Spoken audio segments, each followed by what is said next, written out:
This is the Vancouver Museum, Planetarium, and Space Center. Looks as modern as tomorrow, and yet it was built in the 1960s. Still looks great today. Well, speaking of modern, this is the Volvo XC40, a full electric car, not a plug-in hybrid, not a hybrid. But is it for everyone? Let's find out today on Family Wheels.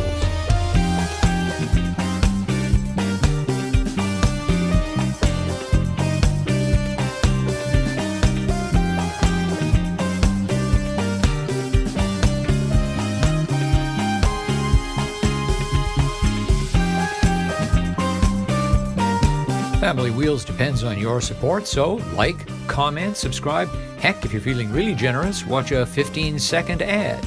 It all helps support the program. There is a largely unnecessary focus on range when thinking about going electric. As with any purchase, the most important consideration should be how the product fits the buyer's needs and wants. For most people, that factor is their daily commute, round trip unless they're among the lucky few who can plug in at work. Our Volvo's estimated 335 kilometers of range, 208 miles, is far more than the typical North American commute. It could easily accommodate 125 km each way with the safety cushion. One note of caution though, cold weather eats up a BEV's charge surprisingly fast, shortening the range. Very hot weather has a similar effect, and so does speeding. That said, the XC40 has substantially less range than the 400 kilometers of the Volkswagen ID.4 all-wheel drive, 425 clicks on the Mustang Mach-E extended range AWD, and especially the Tesla Model Y long range at 525 km.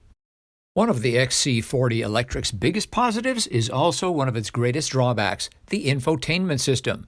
Volvo is the first automaker to partner with Google to integrate its apps and services with the vehicle, and this is the first model to get them.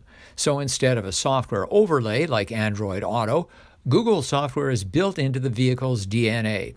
Thus, after the vehicle is connected to your account, you can Hey Google your way through the company's music app or others such as Spotify, and Google Maps is right there on the big screen, the slickest nav implementation I've seen. But if you're an Apple user, forget it, as the system is next to useless for people who live in the Appleverse. Volvo tells me it hopes to have Apple CarPlay properly integrated in the near future. The shifter here is a thing of beauty and simplicity. You get in the car senses you have your key in your pocket or your app enabled on your smartphone in your pocket.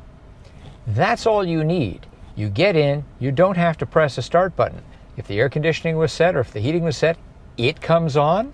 You put your foot on the brake and you grab the shift lever and move it into drive, or move it into reverse to back out of your driveway. To park, press P.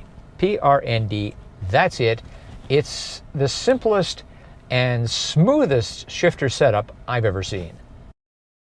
One of the great joys of driving an electric car, and it never gets old, is the torque. It's just tremendous.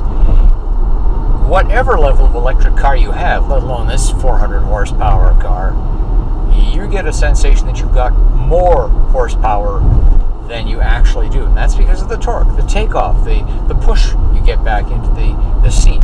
So how's the handling? Well, the handling is just fine. Most electric cars are built on what's called a skateboard architecture, and that puts the picture in your mind. The batteries are underneath us, the batteries are the heaviest part of the car, and so the heaviest part of the car is also low to the ground, or close to the ground that is, and so that really improves your handling, particularly in an SUV, which of course is higher off the ground than a passenger car. Now, one-pedal driving, perhaps you've heard of it. This is where the regenerative aspect of the electric car is amped up so that you don't have to basically use the brakes, or hardly at all. So we come up to a stop sign, and I take my foot off the accelerator. That's it, we're stopped at the stop sign. The turning circle on this thing is amazing. I recently drove a Mini, and it couldn't turn around in as small a space as this.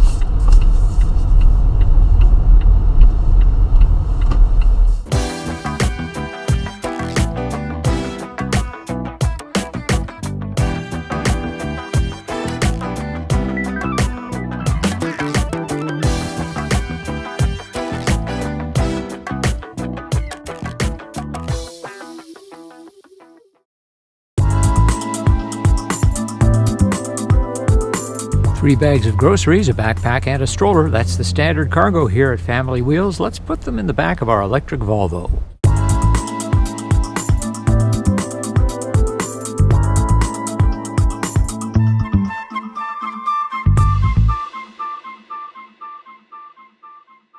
Our rear-facing child seat is in the back. Of course, it's the variety that takes up the most space. Here in the front, I've got, an inch or two of room left before my knees hit the glove box, so pretty comfortable all around. There's a decent amount of room in the rear seat. The driver's seat in front of me is set up for me, 5'11", 180 centimeters tall, and I've still got lots of room in front. My feet are not touching the seat in front of me. However, there is one shortcoming, and that is the cushion. It should be longer. Underneath the main cargo area is a small compartment. It includes a cable for plugging the car in, either to 120 volts or it has an adapter for 240 volts. And because there's no engine, there's a trunk up front, a frunk. It's got 1.1 cubic feet of space, or 31 liters. Small but useful. That's our look at the 2021 Volvo XC40 Recharge electric vehicle. What do you think? Leave a comment, subscribe, give us a like. I'm Richard Detman. See you next time on Family Wheels.